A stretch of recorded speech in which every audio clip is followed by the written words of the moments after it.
Let's imagine a courier service जो हर amino acid को exact जगह पे छोड़ता है, करेक्ट टाइम पर एंड करेक्ट लोकेशन पर। इन अ वर्ल्ड ऑफ बायोलॉजी ये काम करता है टीआरएनए मींस ट्रांसफर आरएनए। इसके पास होते हैं स्पेशल कोड एंटीकोडोन जो मैच करते हैं एमआरएनए के कोडोन से, जैसे पजल के परफेक्ट पीसेस। गलत मैचिंग का मतलब होता है गलत प्रोटीन एंड बॉडी में म्यूटेशन। नीट एग्जाम में tRNA and role of anticodon in translation में से डायरेक्ट क्वेश्चन बन सकते हैं।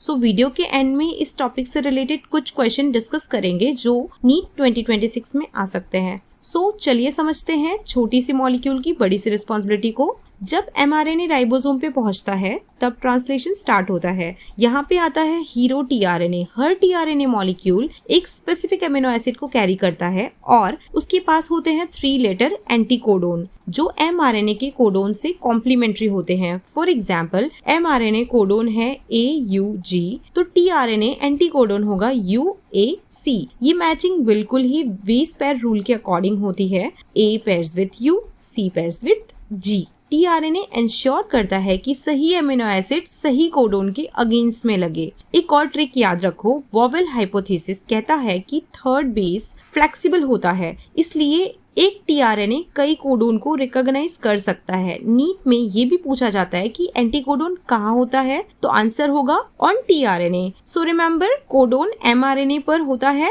और उसका पेयर यानी कि एंटीकोडोन होता है टीआरएनए पे। Quick reminder for NEET, codon mRNA, anticodon tRNA, codon is AUG, anticodon is UAC.